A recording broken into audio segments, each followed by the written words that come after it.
Nate's back up here from Mesa filming, and primarily, like it's been for the last 6 months, we're filming course content for a project we've been working on that you probably have heard about. But in any case, the packages keep showing up and my curiosity keeps growing. In this case, Bob Cupp and I have been emailing. He sent me this from the Midwest. I know exactly what's in it, and you're really gonna like it. In this case, I don't know what's in here, but it's heavy and it's big, and I feel like a little kid waiting around the Christmas tree. Let's open this thing up and see what's in it.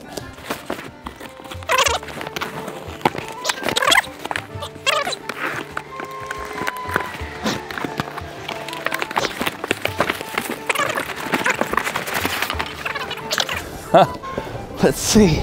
Oh my gosh. It's heavy. It's stone. It's stone. Sugarloaf Quarries, Shady Point, Oklahoma. Closer. Let me, wow. Look at this is one piece. Okay, hang on, let me get Holy smokes. Hyperventilating. Speculating.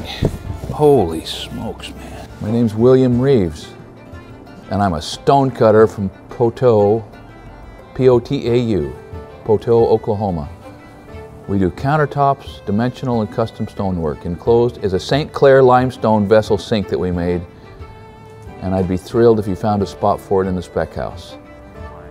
Yeah, I can think of a spot for it in that Spec house. The stone itself came from a quarry in Marble City, Oklahoma that started in the 1890s and shut down in 1914. My father purchased the old pit in '97 and restarted mining operations. We now lease the quarry to a large company, and it's neat seeing our stone shipped all over the world. I've also included a t-shirt and a thumb drive with pictures of our quarry. Do you see that, Nate? And a process breakdown of me making one of these sinks. I apologize for the, yeah.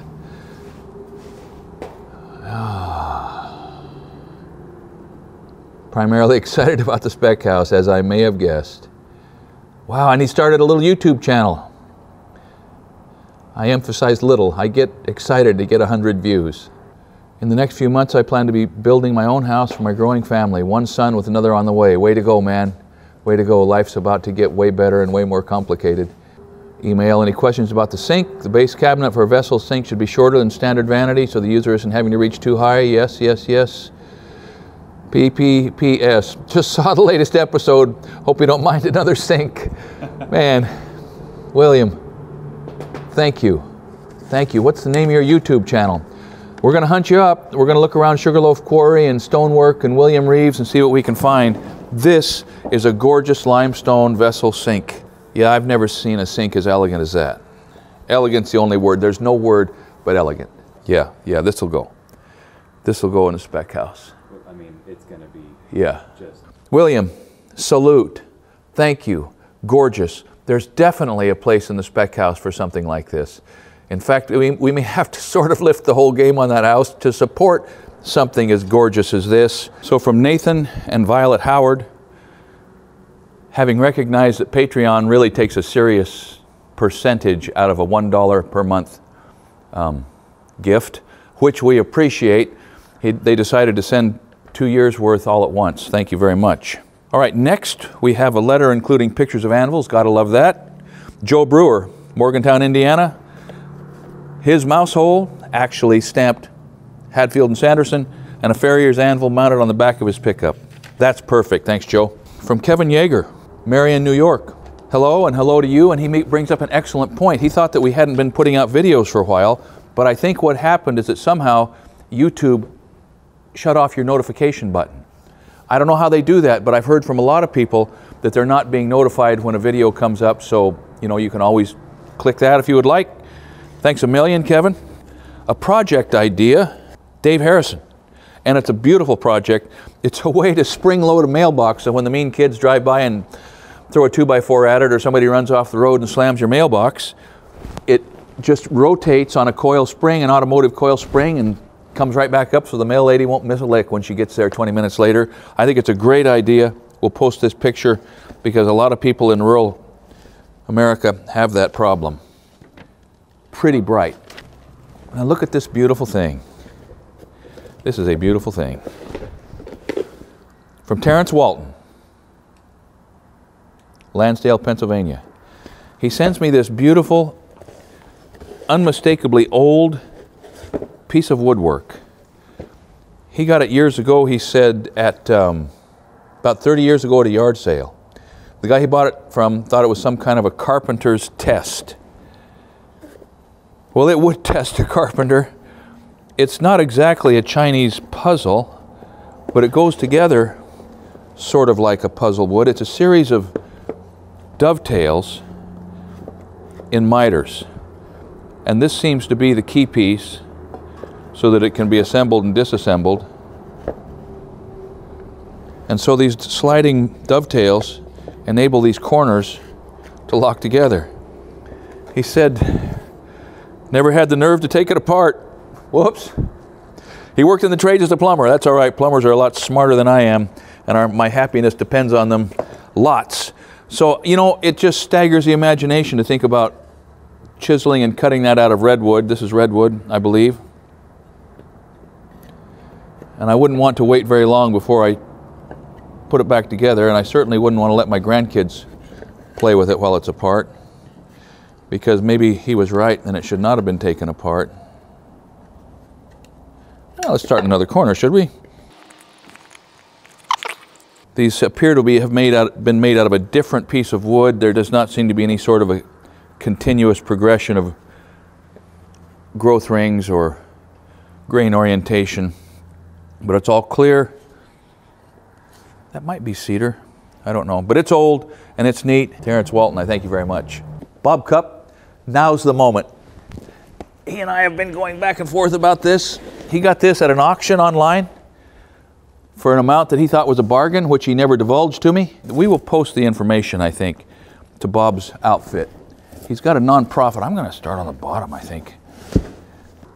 So I asked Bob in an email if the old boy runs. And he said no, he didn't know, and he was a little afraid to plug her in. So he sent me a length of cord and a male plug adapter. And he told me if I had nerve enough to plug it in and pull the trigger, that I should fly right at it. Even sent me a steel nut carbide skill saw blade. Look how niftily he packed that. Now that, boys and girls, is a skill saw. That is a skill saw. Thor Saw. And he sent me essentially a book report on the history of this saw and the genesis and how it got its name. Bob, this is cool. I didn't know this. But skill saw was originally Thor's Saw. And there's a little discussion in here about the conversation at the headquarters about naming, and the men who were responsible for this and were the principal owners or shareholders or inventors, I don't know, I'll come up to speed on it. But at some point they changed the name from Thor Saw to Skill Saw, for which I am thankful. Okay, so here's the deal. And thanks, Mr. Cupp, for this moment. It occurs to me that I'm standing here grappling and floundering because I've just encountered a whole field of knowledge that I was completely ignorant of, and I had assumed was either irrelevant or just not important to my life as a carpenter. But skill saw has a serious history. And all I thought of was what I knew from the mid-70s when it was in a metal case until now when it doesn't weigh much. But there's a lot to learn, and so I'm going to circle back instead of doing something incomplete and partial and something that's a disservice not only to Mr. Cupp, but to those of you who are interested in skill saws, maybe at the level that I was until 4 minutes ago. Let me digest this, read about it, understand Mr. Cupp's organization a little better, and come back to you with a little more information on how it is that now we can cut our boards with one hand hanging from a ladder or from a rafter and never give it a second thought, thanks to the Thor Saw. Part of my knee-jerk reaction here is sort of an instant recognition that the man who invented this got it about 95% perfect in his first iteration. I mean, yes, it's big and yes, it's heavy, but that was beyond his power to influence because of technology. But the design, the shape, the proportion, the angle, the fit, the concept, all of it is essentially now as it was then. The handle is tipped, the adjustment, wow. You talk about a forward-thinking and comprehensive understanding of something that needed to come to market. This guy had it. So, Bob, thank you. We're going to hear a lot more about what I just realized I need to know a lot more about what is one of my top 10 tools. So, I think that wraps up the mailroom. Talk about treasures. Talk about expanding my appreciation for tools and craft. This is doing it. So thank you very much, and thanks for watching.